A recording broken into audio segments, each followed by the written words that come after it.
Okay, we all love a good fight, right? But what happens when the winning fighter actually admits that they lost? It's like the ultimate plot twist in the world of sports. We've gathered 10 instances where the victorious fighters did the unexpected and owned up to their defeat. Brace yourselves. Number 10. BJ Penn and Jens Pulver. So, there's this epic fight that went down in 2004 between Penn and Jens Pulver. It was a big deal because Penn was undefeated, and everyone thought he was the best lightweight out there. But when he challenged Pulver for the UFC lightweight title, things didn't go as planned. Penn started off strong, dominating the fight, and even getting a super tight arm lock on Pulver. It looked like game over for Pulver, but somehow he managed to hold on until the buzzer. In the end, Pulver came back strong and won by split decision. Crazy stuff. After that fight, Penn admitted that he actually thought he had lost, and from then on, things just went downhill for him. Dude, in rounds 3 and 4, Pulver totally flipped the script on Penn. He was throwing those hands and keeping Penn at bay, taking him down and unleashing a beating. You could tell that Penn was getting pissed off and losing his composure. Then in the 5th round, all hell broke loose. These two were standing toe-to-toe, throwing punches like there's no tomorrow for the entire round. And you won't believe it, but Pulver knocked Penn down not once, but twice. That pretty much sealed the deal and guaranteed Pulver the belt. This is my cage. Number 9. Cub Swanson and Hakeem Dawodu. So here's the thing. Number 9 on our list is the epic battle between Cub Swanson and Hakeem Dawodu in UFC Fight Night 129 back in 2018. Cub Swanson was ranked at number 10 among featherweights in the world when he stepped into the octagon with Hakeem Dawodu. It was a real nail-biter of a fight, with both fighters landing some solid shots. In the end, Swanson walked away with a split decision victory, although many people believed that Dawodu had put up a strong enough performance to win. Even Swanson himself admitted that he thought Dawodu had come out on top. Of Palm Springs, California, Cub Swanson! Number 8. Leonard Garcia and Nam Phan. All right, the next fight featured Leonard Garcia and Nam Phan in a fierce and gory battle at the Ultimate Fighter 12 finale. The fight ended up as a split decision, with Garcia being declared the winner. However, many spectators were convinced that Phan deserved the victory, a sentiment shared by Garcia himself. Even with his win, Garcia couldn't ignore the loud chorus of boos from the passionate crowd in Las Vegas,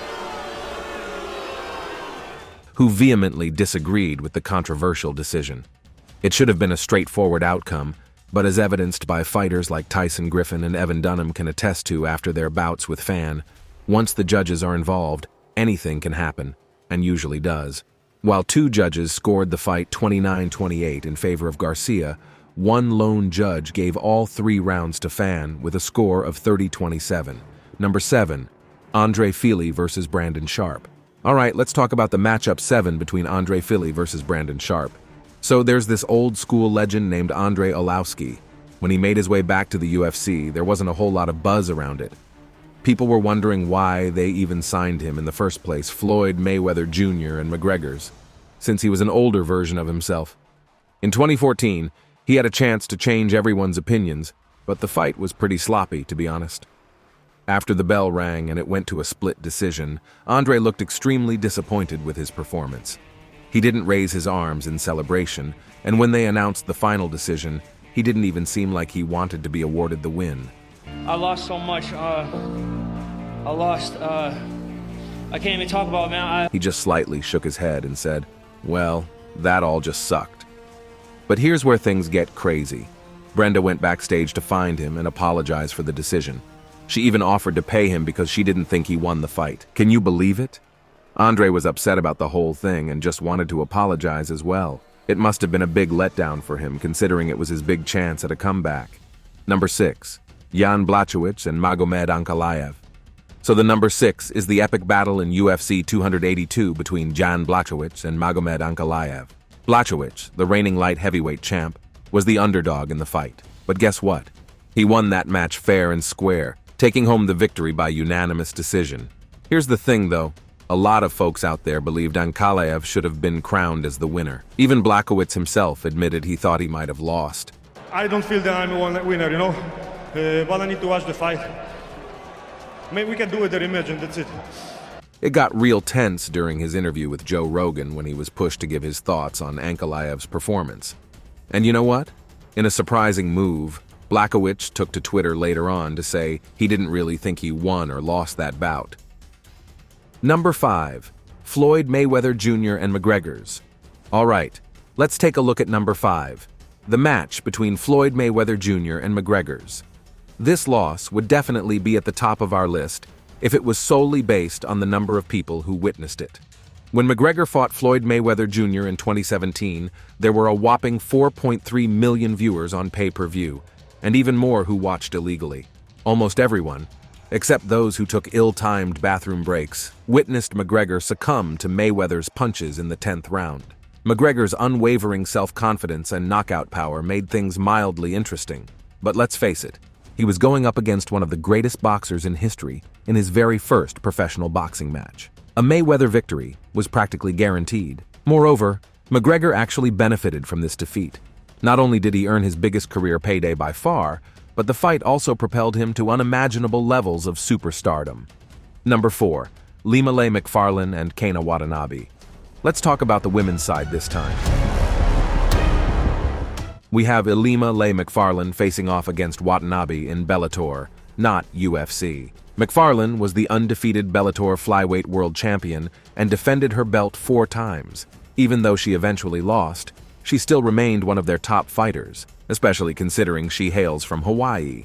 Watanabe put up a tough fight going all 3 rounds, resulting in a split decision. Despite being in Hawaii, Macfarlane didn't seem confident throughout the match.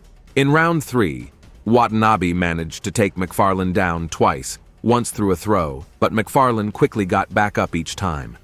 In the final minute of the match, Macfarlane landed some significant strikes before the bell rang. The Honolulu crowd anxiously awaited the judge's announcement, and when they called Macfarlane's name, you could see the relief on her face. She honestly had no idea she would come out victorious in that fight. She even admitted it during the post-fight press conference. Yeah, I honestly thought I lost. I always think that in the fights that go to decision, I'm always like, I lost, Number 3, Forrest Griffin and Tito Ortiz. All right, folks, get ready for one epic showdown between Forrest Griffin and Tito Ortiz, 2 absolute legends in the UFC. These warriors clashed 3 times inside the octagon over 6 intense years. Ortiz was an unstoppable force known for his ground-and-pound style, borrowing from the great Mark Coleman. Griffin, on the other hand, was a striking sensation with some slick submission skills. Fun fact, Griffin used to walk around at a whopping 240 pounds. In their first bout, Ortiz did what everyone expected, easy takedown and relentless elbows. Round 2 had some surprises, though, as Griffin held his ground and showcased crisp boxing skills, while Ortiz seemed to slow down. But it was in the 3rd round that Griffin became an MMA superstar. Though many fans disagreed with the decision, this fight propelled him from reality show contender to potential title challenger. Number 2, BJ Penn versus John Fitch. All right, guys, let's talk about number 2 on our list, BJ Penn versus John Fitch. Dana White knows what he's talking about when he says, never leave a fight in the hands of those fucking judges. And boy, oh boy, did UFC 127 prove it. Even John Fitch couldn't escape getting near a loss when he faced off against BJ Penn. That guy knows how to defend against takedowns like nobody's business. It was one heck of a battle, and the rounds were tough to score. Some may argue that Fitch won a few thanks to his takedowns, while others can claim that BJ dominated the first 2 rounds with his killer jiu-jitsu. And let's not forget those surprising moments when Fitch found himself in BJ's guard, or executing sweeps from the bottom. The dispute over who truly won this fight will probably never be settled unless these 2 titans square off once more. Number 1, Rampage versus Shogun. All right, we've reached the last one on our list, Rampage versus Shogun. Quinton Rampage is just a total beast in the ring, but outside of it, he's actually a super friendly and funny guy. If you watch his fights closely, you'll see that he's also a great sportsman, especially after his loss to Silva for the Pride Middleweight Championship. After that fight, Rampage faced Shogun Hua's older brother Murillo. It was a close decision, and Rampage honestly didn't think he did enough to win.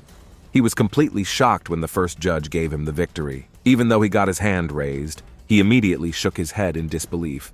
and went straight to whoever would listen to tell them that he didn't really win. So the next time you see a fighter stepping into the ring, remember that even the best of the best can sometimes come up short. But you don't be short to subscribe to our channel and hit the notification bell for more WWE contents.